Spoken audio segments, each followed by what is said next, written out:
یہ آکاشوانی سری نگر ہے. اب آپ مشتاق احمد گنائی سے خبریں سنیے. لوک سبھا نے کل مالیاتی بل 2024 کو منظور کر لیا. یہ بل مالی برس 2024-25 کے لیے مرکزی حکومت کی مالی تجاویز پر اثر انداز ہوتا ہے. بل کی منظوری کے ساتھ ہی بجٹ کا عمل اب مکمل ہو گیا ہے. لوک سبھا میں بل پر بحث کا جواب دیتے ہوئے وزیر خزانہ نرملا سیتارمن نے اس بات پر زور دیا کہ ٹیکس نافذ کرنے کا طریقہ ٹیکس قوانین اور طریقہ کار کو زیادہ آسان بنا رہا ہے اور ملک کو ترقی اور روزگار پیدا کرنے کے قابل بناتا ہے. انہوں نے کہا کہ اس بجٹ میں نئے نظام کے تحت تنخواہ دار ملازمین کے لیے معیاری کٹوتی بھی 50,000 سے بڑھا کر 75,000 روپے کر دی گئی ہے. اس سے پہلے بی جے پی کے جگدمبا نے کہا کہ یہ فائنانس بل اس سال بجٹ میں بھارت کو ایک ترقی یافتہ ملک بنانے کے اہداف کو پورا کرنے میں مددگار ثابت ہوگا. کانگریس کے محمد حمید اللہ سعید نے الزام لگایا کہ حکومت کارپوریٹس کو راحت دے رہی ہے اور ان کے ٹیکس واجبات لوگوں کی طرف سے ادا کیے جا رہے ٹیکس کے مقابلے میں بہت کم ہے. کلچر اور سیاحت کے مرکزی وزیر گجیندر سنگھ شیخاوت نے ایس کے آئی سی سی سری نگر میں کل 25ویں سالانہ national convention of tourist guides federation of India کی صدارت کی. اس موقع پر انہوں نے کہا کہ کووڈ وبا کے بعد گھریلو سیاحتی منظرنامے میں کافی بڑھاوا دیکھنے کو ملا ہے. انہوں نے کہا کہ وزیر اعظم نریندر مودی کی قیادت میں وزارت سیاحت نے کئی پالیسیاں شروع کی ہیں جس کے سودمند نتائج سامنے آ رہے ہیں. کشمیر میں سیاحت کا ذکر کرتے ہوئے انہوں نے کہا کہ کووڈ وبا کے بعد یہاں سیاحوں کی تعداد میں 15% اضافہ ہوا ہے. ذرائع ابلاغ کے نمائندوں کے ساتھ بات کرتے ہوئے وزیر موصوف نے کہا کہ مرکز نئے سیاحتی مقامات کے بنیادی ڈھانچے کو بڑھاوا دینے اور سڑکوں کا ایک جال بچھانے کے لیے وعدہ بند ہے. انہوں نے تمام ریاستوں بشمول جموں کشمیر سے کہا کہ وہ غیر معروف سیاحتی مقامات پر بنیادی ڈھانچے کو وسعت دینے کی نقشہ راہ تیار کریں. انہوں نے کہا کہ مرکزی سرکار اس ضمن میں ہر ممکن مدد فراہم کرنے کے لیے تیار ہے. چیف سیکرٹری اٹل ڈلو نے مکانات اور شہری ترقی محکمے کے عہدیداروں کی ایک میٹنگ کی کل صدارت کی جس دوران انہوں نے ڈل اور نگین جھیلوں میں جاری کام کاج کی پیش رفت کا جائزہ لیا.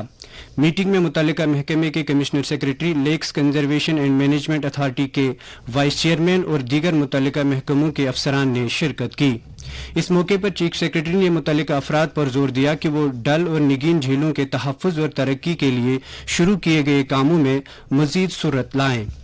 انہوں نے ٹینڈرنگ کے عمل کو منطقی انجام تک پہنچانے پر زور دیا تاکہ ان اہم پروجیکٹوں پر کام کو دردست لے کر ان کی میعاد بند تکمیل کو یقینی بنایا جا سکے.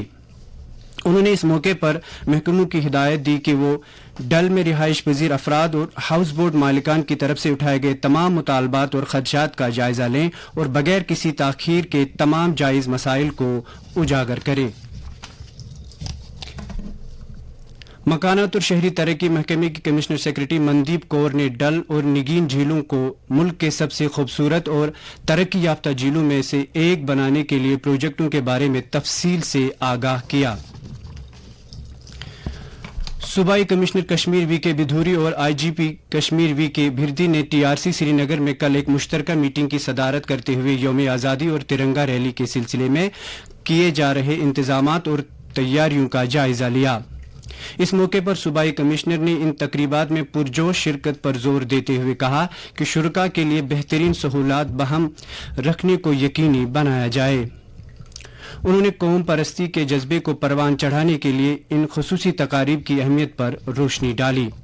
میٹنگ میں بتایا گیا کہ ترنگا ریلی 12 اگست کو ایس کے آئی سی سی سے باٹنیکل گارڈن تک نکالی جائے گی جس میں 10,000 سے زائد افراد کی شرکت متوقع ہے.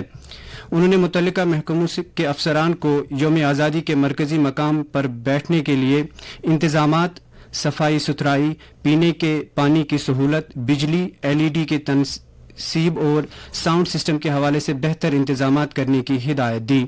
صوبائی کمشنر نے دونوں تقریبات میں شرکت کرنے والوں کے لیے بہتر ٹریفک مینجمنٹ اور سیکیورٹی کے غیر معمولی انتظامات کو یقینی بنانے کے لیے افسران کو ذمہ داری سونپی اور متعلقہ محکموں کو آپسی تال میل بنائے رکھنے کی بھی ہدایت دی.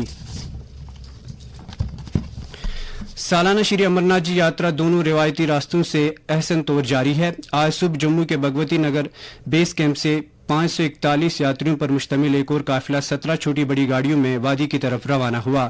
کل شام تک قریب 5,05,000 یاتریوں نے پوتر گپھا میں حاضری دے کر شیو لنگم کے درشن کیے. اب درجہ حرارت. سری نگر میں رات کا کم سے کم درجہ حرارت 20.2 ڈگری سیلسیس ریکارڈ کیا گیا، جبکہ جموں میں رات کا کم سے کم درجہ حرارت 23.7 ڈگری سیلسیس ریکارڈ کیا گیا. اسی کے ساتھ خبروں کا یہ بلیٹن ختم ہوا.